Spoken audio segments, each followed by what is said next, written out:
Olá, meus amigos, que bom que você está aqui. Nós vamos analisar duas histórias. Nós vamos ver a história de Jonas. Jonas era um profeta de Deus e ele foi incumbido por Deus de uma missão. Ele tinha que levar a mensagem para Nínive, mensagem de arrependimento para Nínive, dos povos mais cruéis da antiguidade. E Jonas, em vez de obedecer a Deus, ele fez totalmente o contrário. Se Deus o mandou para o norte, ele foi para o sul. E assim, ele resolveu fugir da presença de Deus. Quando ele fugiu da presença de Deus, ele resolveu ir para Tarsis. É uma história bem conhecida. E aí ele embarcou, e quando ele embarcou, no meio do caminho, aconteceu uma tempestade tremenda. E nessa tempestade, as pessoas desesperadas por salvar-se, começaram a jogar as coisas fora do barco, a carga, para ele ficar mais leve. Fizeram tudo o que eles conheciam para poder se livrar do naufrágio. E Jonas estava dormindo no porão do navio. Quando ele foi achado, foi repreendido e pediram para ele fazer orações a Deus. E também eles queriam saber quem era Jonas. Quando Jonas se identificou como profeta de Deus, ali as pessoas ficaram muito temerosas, porque eles souberam que Jonas tinha uma incumbência e ele tinha desobedecido. E Jonas mesmo declarou que era por causa dele que essa tormenta estava acontecendo. Quantas vezes na nossa vida nós desobedecemos a Deus e por conta da nossa desobediência coisas ruins acontecem na nossa vida?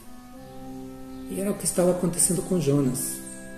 Pela sua desobediência, ele estava não apenas sofrendo as consequências, mas também fazendo com que aquelas pessoas que nada tinham a ver com a história estivessem sofrendo por causa dele. Quantas vezes Deus nos põe como exemplos ou como pessoas para abençoar os demais, e a nossa vida, em vez de abençoar o nosso próximo, traz maldição para eles. Isso era o que estava acontecendo com Jonas. E quando ele se identificou, ali que a situação ficou pior ainda. Porque imagina, um profeta de Deus, encarregado de levar a mensagem de Deus às pessoas, de abençoar as pessoas, estava trazendo sofrimento e maldição. Nós vamos analisar alguns versos que eu acho importantes para a gente poder meditar sobre isso. Nós vamos ver aqui no livro de Jonas, no capítulo 1, e no verso 2, que diz assim: levanta-te, vai a Nínive, aquela grande cidade, e clama contra ela, pois a sua maldade subiu diante de mim. Essa foi a missão de Jonas. Logo a seguir, vamos ver o que ele fez. No verso 3, diz: mas Jonas se levantou para fugir para Tarsis, longe da presença do Senhor, e desceu a Jope, onde encontrou um navio que ia para Tarsis, pagou, pois, a sua passagem e desceu para dentro dele para ir com eles para Tarsis, longe da presença do Senhor.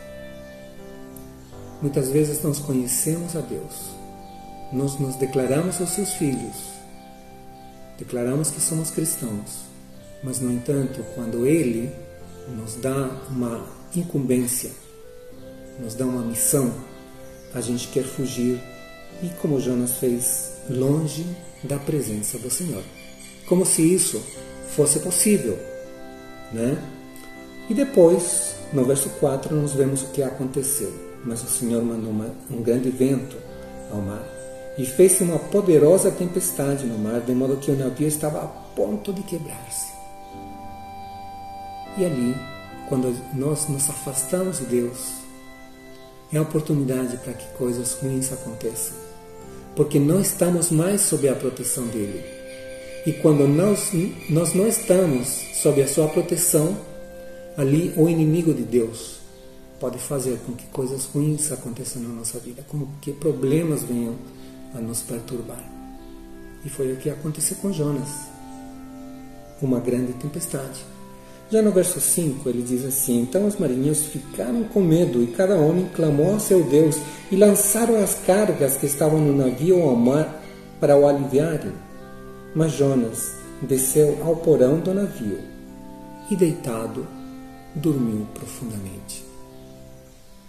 Quando Deus nos dá uma missão, muitas vezes a gente vai dormir. A gente fica indolente com as coisas que estão acontecendo e nós não percebemos tudo aquilo que está acontecendo ao nosso redor. Como fala na palavra de Deus, aqueles que vendo não veem e ouvindo não ouvem. É uma pessoa que está dormindo. E quando nós dormimos, nós não cumprimos aquilo que Deus tem encomendado para nós. E ali no verso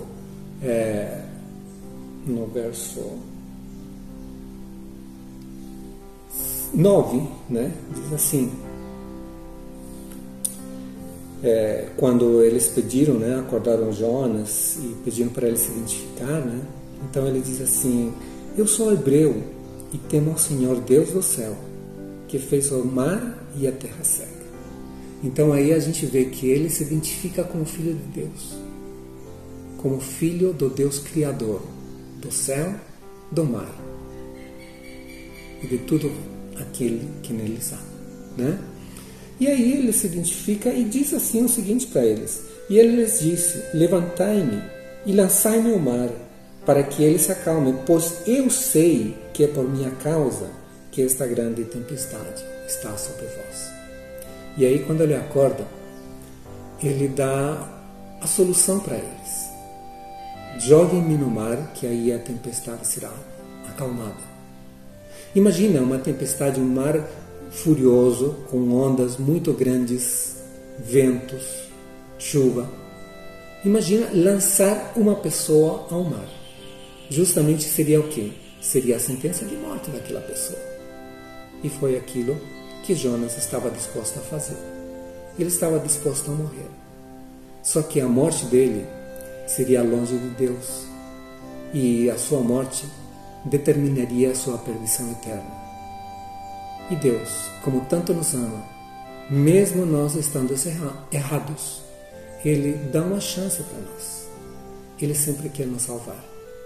Por isso, Deus preparou um grande peixe que, quando Jonas foi jogado ao mar, ele foi engolido por ele e ali ele ficou um tempo para poder meditar.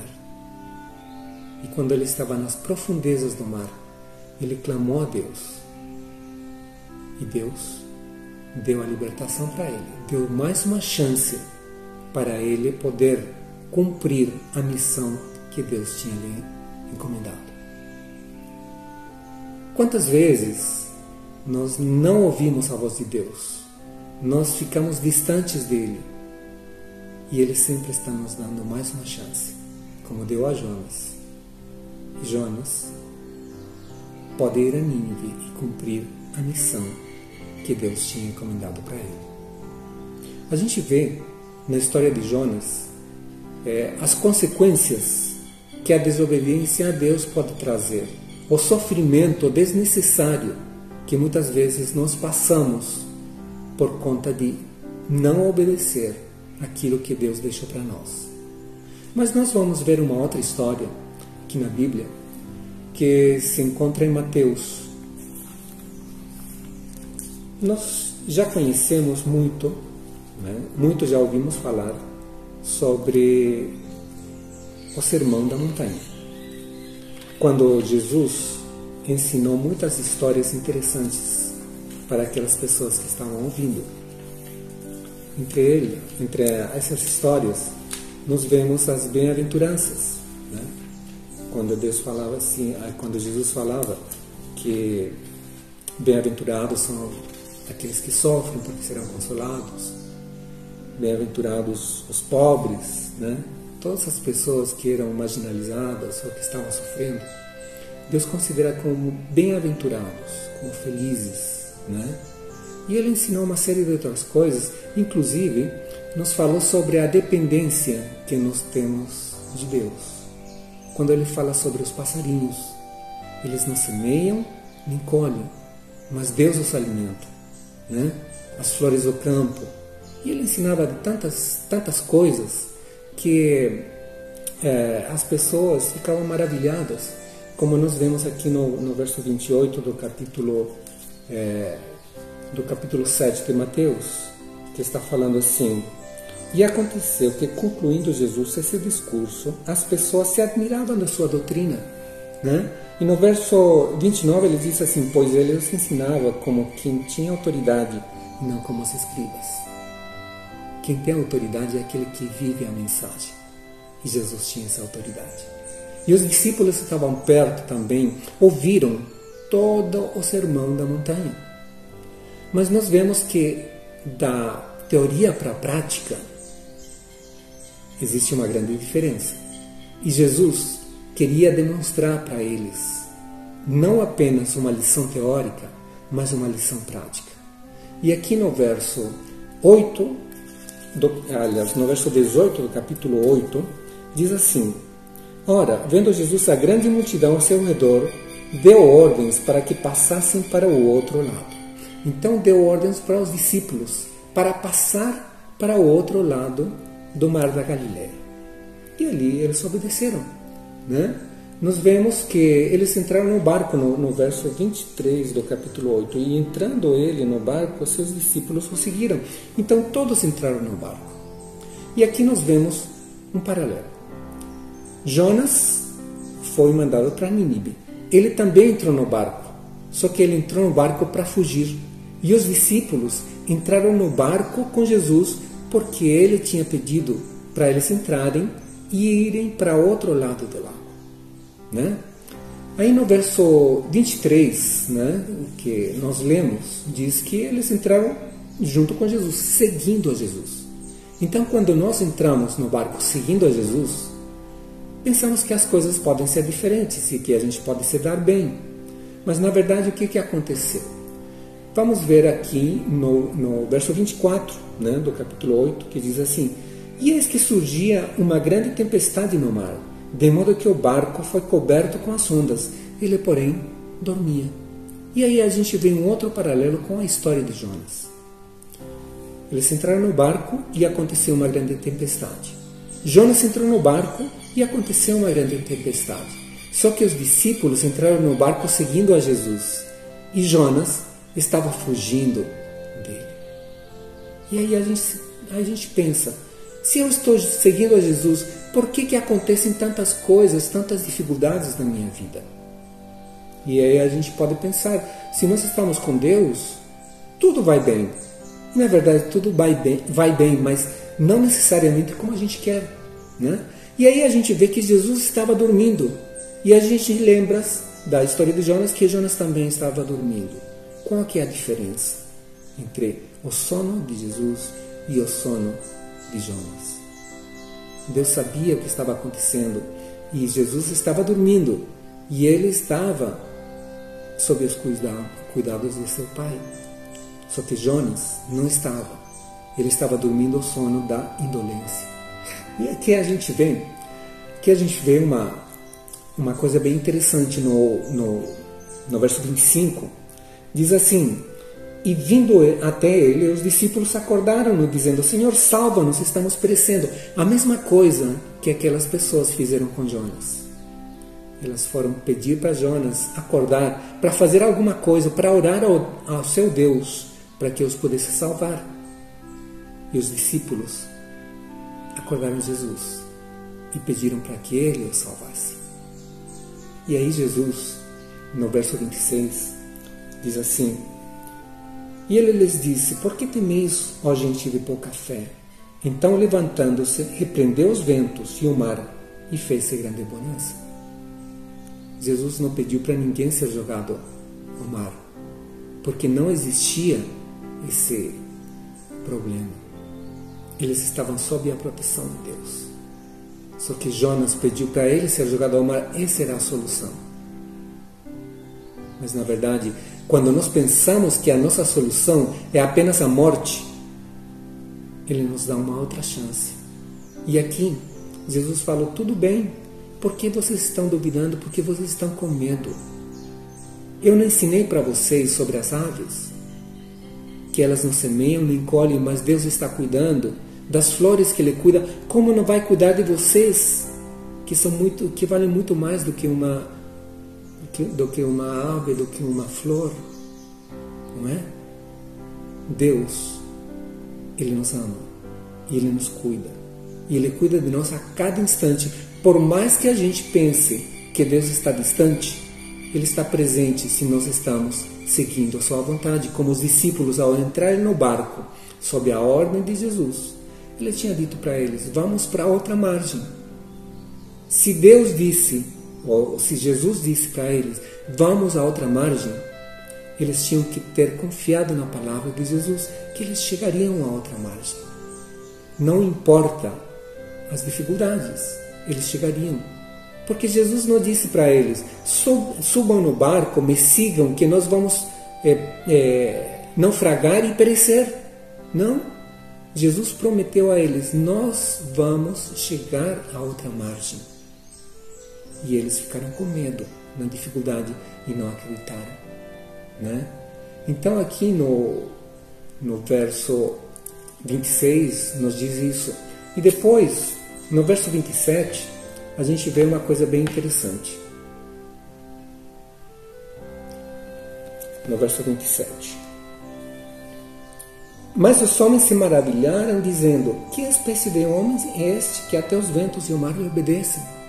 Então os discípulos que estavam acostumados a seguir Jesus, que estavam com Ele em todas as circunstâncias, clamaram, quem é esse? E quando a gente pergunta quem é alguma pessoa, é porque a gente não o conhece. E quando a gente duvida das coisas, a gente está duvidando porque nós não conhecemos a Deus. E nós precisamos ter um relacionamento com Ele para conhecê-lo. Nós não podemos conhecer ninguém a não ser que nós relacionemos com Ele. E muitas vezes na nossa vida falta esse relacionamento, falta esse conhecimento. Por isso que nos momentos difíceis que enfrentamos, nós ficamos com medo, nós duvidamos, nós nos desesperamos, porque realmente não estamos conhecendo quem é o nosso Deus, que está conosco. Agora nós vamos ver aqui no capítulo 3 de Daniel, um relato bem interessante que também é conhecido no capítulo 13 de Daniel.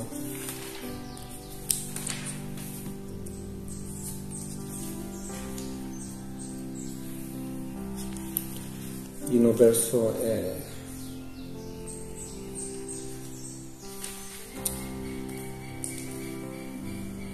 no verso 15, aí nós vemos a história também, né, dos 3 jovens hebreus, quando Nabucodonosor pediu a eles que adorassem uma estátua que ele tinha feito, né? No verso 15 diz assim, todavia, se vocês estiverdes prontos a ouvirdes o som da corneta, flauta, harpa, sacabucha, saltério e xilofone, e todos os tipos de música, e vos prostrardes e adorardes a imagem que eu fiz bem, mas se vos não adorardes, sereis lançados na mesma hora ao meio de uma fornalha de fogo ardente. E quem é esse Deus que vos livrará das minhas mãos? E aí nós vemos uma outra pergunta feita por um homem. Quem é esse Deus? Só que aqui a gente está identificando também um desconhecimento.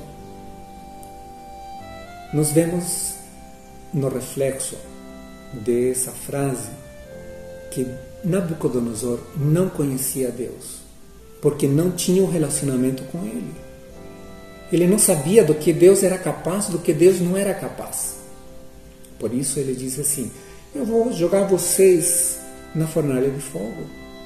E eu quero ver quem é esse Deus que terá condições de livrar vocês.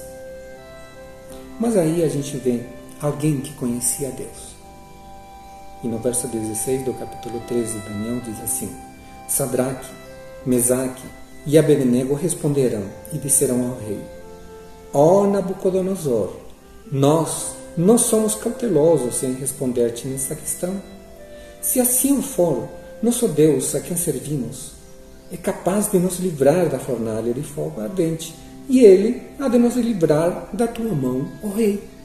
E aí nós vemos 3 jovens, fiéis a Deus, que conheciam, que se relacionavam com Ele, porque sabiam que Deus tinha poder e era capaz de livrá-los da fornalha de fogo. Só que no verso 18 diz assim: Mas se não for, quer dizer, se Deus não nos livrar, que saibas tu, ó rei, que não serviremos aos teus deuses, nem adoraremos a imagem dourada que tu ergueste. E aí nós vemos uma confiança, uma certeza de que Deus sabe o que faz e por que Ele faz. Ele não nos garante uma vida de completa alegria, de sucesso, de prosperidade. Jesus mesmo falou quando esteve aqui na terra: No mundo tereis aflições, mas tende bom ânimo, que eu venci o mundo. Ele também disse que se Ele passou por isso, se as pessoas fizeram todas as coisas que fizeram com Jesus, nós muitas vezes não podemos esperar outra coisa diferente. Só que aqui nós vemos um exemplo de certeza e confiança em Deus. Se Ele nos livrar da fornalha, tudo bem. Mas se Ele não nos livrar, está tudo bem também. Porque a nossa recompensa não está nessa terra. A recompensa está na eternidade. Como Ele nos promete em Hebreus 11. Tantas pessoas tiveram provas de fé muito maravilhosas. Todavia, eles não obtiveram essa promessa, porque está reservada para que quando Ele venha dar a recompensa para os seus filhos, Ele nos dará também. Então, quando a gente estiver passando por problemas, sofrendo, não nos desanimemos, porque a nossa recompensa não está aqui. Está com Ele por toda a eternidade. Que Deus nos abençoe a todos.